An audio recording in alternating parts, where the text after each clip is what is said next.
Gente, bom dia. Eu sou médica, pediatra, sanitarista, trabalho na Coordenadoria Regional de Saúde Sul.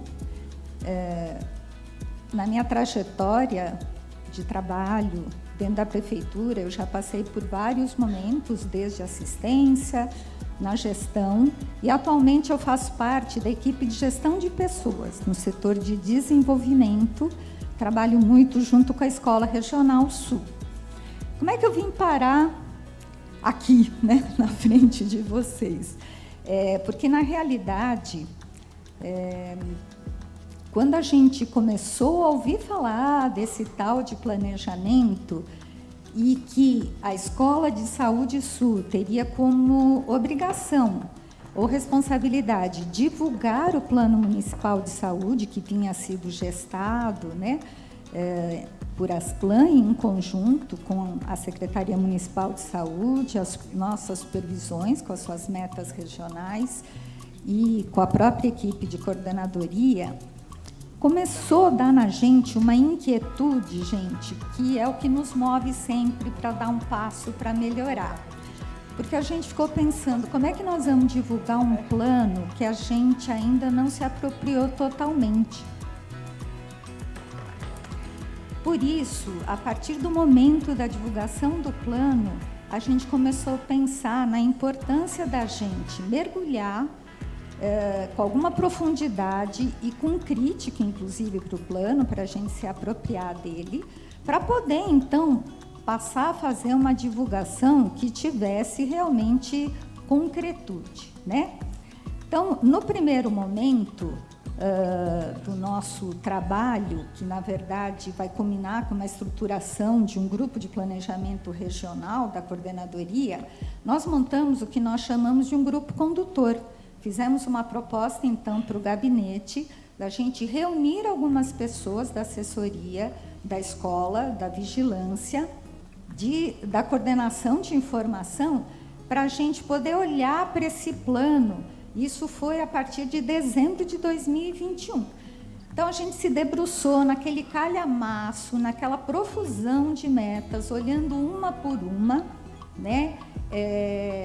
Vendo o que estaria dentro da governabilidade da coordenadoria, o que dizia respeito a nós, o que precisaria de orçamento, analisando cada meta, seus indicadores, inclusive fazendo críticas em alguns momentos, né? Entendendo que o plano talvez precisasse de alguns ajustes, e nesse sentido eu acho muito bacana o pessoal que conseguiu fazer mudanças, né? Eu acho que mudanças são sempre bem-vindas, porque é isso, né? Quando você planeja, a vida vem e se encarrega de mudar tudo que você planejou. Então, é importante que a gente tenha esse olhar mais crítico, inclusive para propor mudanças. A gente sabia, naquele momento, que o Conselho Municipal de Saúde já havia aprovado o plano, então as possibilidades de mudanças eram pequenas, mas, mesmo assim, a gente apontou algumas coisas que entendemos serem importantes de serem modificadas no plano. A partir desta formação do grupo condutor, a gente, já no início de 2022, fez uma apresentação do plano para toda a equipe da assessoria, da coordenadoria e da gestão, para o gabinete. E organizamos, então, a partir disso, oficinas, que foram um número de 9, onde a gente, então, passou a divulgar este plano para todas as supervisões e as OSs, né, que fazem a cogestão do serviço de saúde na Coordenadoria Regional Sul. Já a partir, ao longo de todo o ano de 2022, a gente também foi fazendo o monitoramento, o preenchimento daquele instrumental importante, do RDQA, mas, mesmo assim, a gente não estava muito satisfeito em só cumprir esta tarefa do preenchimento dos relatórios quadrimestrais. Então, para explicar melhor este primeiro momento em que a gente montou o grupo condutor, com participação da gestão, da assessoria técnica da coordenadoria e da nossa Escola Municipal Sul, e os objetivos principais eram, como eu disse, a gente se apropriar melhor do plano para poder fazer a divulgação. Tínhamos como um objetivo um pouco ambicioso, que era incentivar a cultura do planejamento. O Osíris bem disse que a gente faz muita coisa, né? A gente inventa a moda, a gente olha um problema e fala, a gente podia fazer desse jeito, por este caminho, mas de verdade, verdadeira, a gente não sabe planejar muito bem, né? A gente vai fazendo. Mas a gente gostaria, a partir da formação deste grupo, de começar a investir, então, nessa questão do planejamento, tendo o planejamento como uma ferramenta importante para desencadear ações que, de fato, façam alguma diferença na vida das pessoas, em termos de saúde. O outro objetivo desse grupo era apoiar e monitorar as supervisões para o alcance das metas regionais. Nós temos 5 supervisões na Coordenadoria Sul, né? Parelheiros, Campo Limpo, Boemirim, Capela do Socorro, Santo Amaro e Cidade Ademar. Cada território, então, se debruçou nos seus dados, informações e indicadores para propor as 2 metas regionais que compõem, então, o Plano Municipal de Saúde. E é óbvio que este grupo estava sempre junto para fazer essa discussão e apoiar as supervisões nas definições das metas.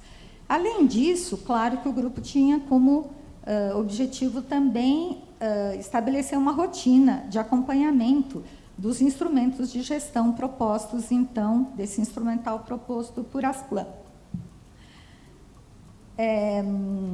A discussão de metas, a gente, quando começou a pensar, a gente começou a fazer essa discussão por área temática. O que eu quero dizer com isso? A gente olhou para o plano, entendendo que eram muitas metas, mas que a gente precisava começar a esmiuçar mais aquelas que fossem mais relevantes para o nosso território, para a nossa região. E fazendo propostas de ajustes, como eu falei.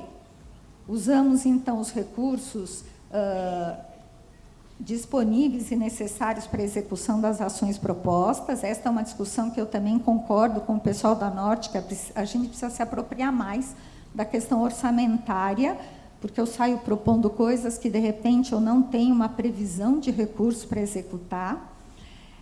Como eu venho de um lugar, que é a gestão de pessoas, desenvolvimento e escola, a gente também tentou fazer uma interface importante com a questão do PLAMEP, né, dentro dessa discussão, que é o Plano Municipal de Educação Permanente, porque as ações educativas, normalmente, elas são estratégias pensadas como ações para atingir alguma meta.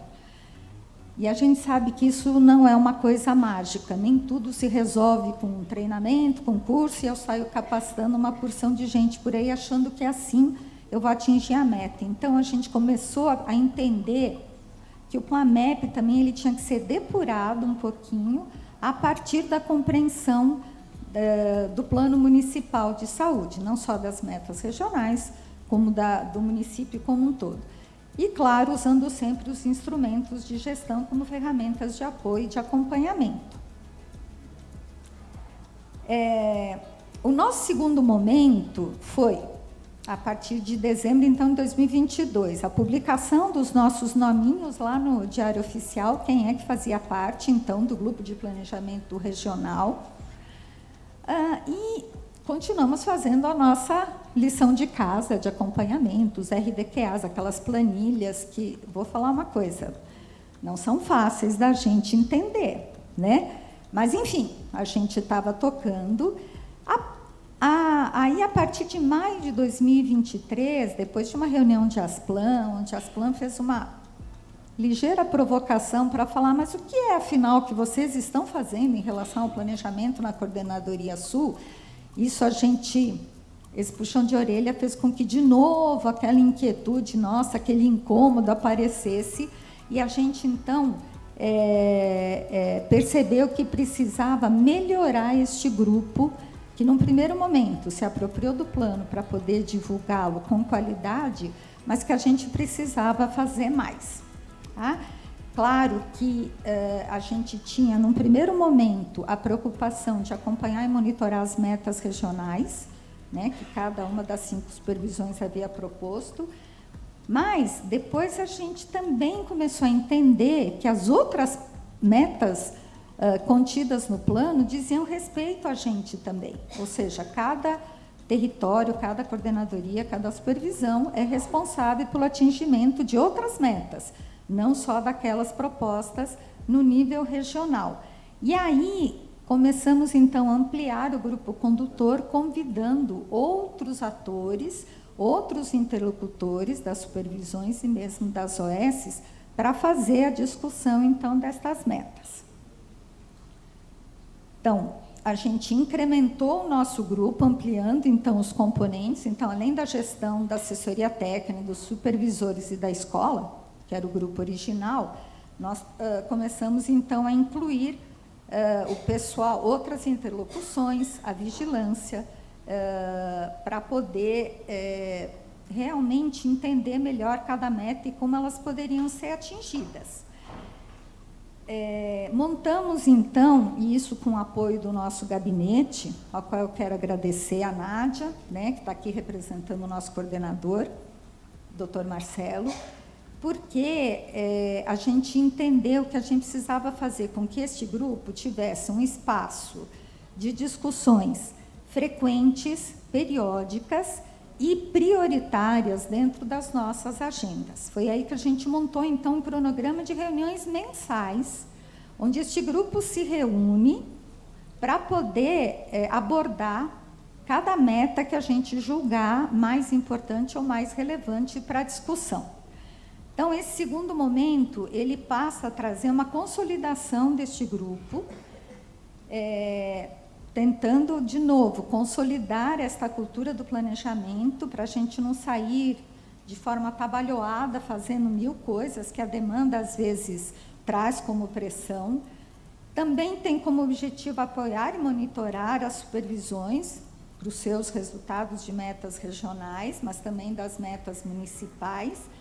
E continuamos, então, no trabalho de rotina de acompanhamento através dos instrumentos de gestão, seja o PAS, o RDQA ou até o relatório anual de gestão. Aí nós começamos, então, a discutir metas por área temática, fazendo, então, o apoio à revisão das ações propostas e começando a mapear as dificuldades, identificando aquelas que fossem da governabilidade da coordenadoria, mas também entendendo, gente, que a coordenadoria tinha a responsabilidade de levar para outras instâncias dificuldades apontadas nessa discussão para atingimento das metas, ainda que não fossem exatamente da governabilidade desta instância. Então, isto começou a contaminar os assessores, a própria equipe de gestão, para entender que a gente não estava lá só para dar tapinha nas costas, falar, ok, vocês estão indo bem, mas também para levar as dificuldades e os desafios encontrados para outras instâncias. Isso tinha a ver com a Secretaria Municipal de Saúde, questões relacionadas à atenção básica, à vigilância e a própria questão orçamentária. Tá? E aí continuamos usando os nossos instrumentos de gestão. Essa parte a gente nunca ficou devendo, né? Então, embora a gente entenda que não era só isso que a gente devia fazer. Como é que funciona, então, neste momento? A gente começou a fazer a eleição de uma meta municipal a partir da sua relevância e dos prazos propostos para o atingimento, porque a gente tinha que escolher alguma, né? Eleita esta meta, a gente preparava os dados com recortes da coordenadoria, problematizava e definia as áreas relacionadas visando uma maior integração. Uma coisa que sempre... Essa água é de qualquer pessoa? Eu posso tomar? Essa água é especialmente para você. Obrigada. Não parece, mas eu estou nervosa, a boca vai ficando seca. E aí, envolvendo, então, áreas que facilitassem a integração, porque eu não sei como é que é em outras regiões, em outra coordenadoria, mas, assim, a questão da fragmentação, gente, é uma coisa que incomoda muito, todos nós, né? É muito fácil você sentar na frente do computador, você é da área X, da área Y, faz suas coisas, faz reunião com o povo da secretaria, faz reunião com o povo da supervisão e das OSs, Mas, assim, já tem que concluir? Ave Maria. Tá, tô acabando. Então, assim, essa integração acho que foi uma das coisas mais importantes que a gente buscou nesse momento, quando agregava pessoas que pudessem discutir a meta. Funcionava assim, a gente, por exemplo, elegeu como uma das metas importantes a questão da baixa cobertura vacinal, um problema geral importante, que tem inúmeras variáveis envolvidas, e aí pedimos, então, além de fazer uma discussão, para que cada território trouxesse, 2 meses depois, uma proposta, um plano de ação para melhorar a cobertura vacinal. Então, essa era a discussão da meta que a gente escolhia, com a devolutiva do plano de ação. As metas regionais, como eu falei, a gente acompanhou logo no início. A imunização foi uma discussão importantíssima, riquíssima, que a gente viu como é importante a gente realmente melhorar a nossa capacidade de gestão em relação à questão da vacina. E a outra meta que a gente já discutiu ao longo de 2023 foram as DCNTs, né, com a realização dos fóruns, mas tentando aprofundar um pouco mais o que a gente faria nesses fóruns, que não é só reunir pessoas para discutir que hipertensão e diabetes, etc., são um problema importante de saúde. Nesse processo de consolidação, além de definir os cronogramas de reunião, reafirmando o compromisso do grupo de priorizar os espaços de discussão e planejamento, a gente entendeu que nada como discutir as coisas de forma coletiva em equipe, né? Então, tentando reduzir essa fragmentação. Envolvemos também a gestão participativa, que estava um pouco perdida na questão dos instrumentos de acompanhamento. Conversamos com eles, esclarecemos um por um os instrumentos de monitoramento para que eles pudessem, de fato, estar junto no processo de planejamento e de monitoramento. E outra coisa importante que foi decorrente de todo esse nosso processo foi a modificação do processo de elaboração do Planep, né? Que passou a ter efetivamente o Plano Municipal de Saúde como base para a sua elaboração. Os resultados, gente, apropriação do Plano Municipal de Saúde, maior integração e alinhamento entre coordenadoria e territórios, entendendo o território como supervisão e as OS e parceiros que estão lá, o incentivo à cultura do planejamento, a efetivação do apoio no processo de planejamento local e a constituição desse espaço para avaliar o andamento dos planos propostos, mesmo que a meta ela seja monitorada por uma área específica. Quer dizer, a vigilância vai lá monitorar se a cobertura está melhorando, mas o grupo continua sendo um espaço de discussão e não deixa a vigilância sozinha nesse processo. Eu acho que isso é um ganho para todo mundo. Maiores desafios que a gente encontra nessa estruturação. Eu vou usar uma palavra que eu não sei se vai cair muito bem, mas que a gente entende que é assim, a volatilidade de participação das áreas técnicas e dos gestores. O que eu quero dizer com isso? Ora eu faço parte do grupo, ora eu não consigo estar. Isso quebra um pouco essa harmonia que a gente pretende dar para o grupo. Outro desafio importante quando a gente pensa em planejar, a pressão da demanda. Eu tenho tanta demanda, e aí eu estou falando desde a unidade básica, desde uma equipe de estratégia, a supervisão e a própria coordenadoria, que, de fato, cadê o tempo e o espaço para planejar? Porque eu tenho que dar resposta a uma demanda que vem vindo. Porém, quanto melhor eu planejar, melhor a resposta que eu vou dar para a demanda, né? Outro desafio importante é a falta de formação específica. Eu sou médica. A gente aprende a planejar na faculdade de medicina? Pode ser que sim, pode ser que não, né? A gente corre atrás de fazer um curso de planejamento estratégico, situacional, esses monte de coisa? Pode correr. Mas nós temos uma formação específica de planejamento? Não, a maioria não tem. Então, isso acho que é uma coisa importante, pode ser uma demanda para as PLAN também, nos ajudar e nos assessorar mais a sermos planejadores, para sermos bons gestores, né? E o outro desafio, que na Coordenadoria Sul, este embrião, que é o Grupo de Planejamento Regional, se transforme, de fato, num setor de planejamento, sabe, com plaquinha assim, na sala. Como nós temos o setor de contrato de gestão, como nós temos CEINFO, eu acho que qualquer instância de gestão carece de um setor de planejamento que, a partir de uma formação melhor, a gente possa montar. Quero aqui, então, dizer que sem o apoio de Asplan, a gente não teria chegado neste ponto dessa estruturação e fortalecimento deste grupo de planejamento regional, entendido como um espaço de discussão coletiva do processo de planejamento, e que os instrumentos disponibilizados, obviamente, nos ajudam muito. Eu vou agradecer, eu sei que o meu tempo acabou, eu ia agradecer uma porção de gente no começo, esqueci, anotei, mas esqueci, mas, de qualquer forma, quero agradecer o pessoal de Asplan, o nosso coordenador, os supervisores, as OS. Eu tenho um agradecimento especial a fazer para o pessoal da CEINFO, né? A Bianca, particularmente, que foi, assim, um apoio importante esse tempo todo, né? E quero dizer também que eu não devo ter dito metade das coisas que eu ensaiei para falar, mas é assim mesmo. Mas o importante é que nós vamos, a cada tempo, dar um passo mais à frente. Obrigada, viu?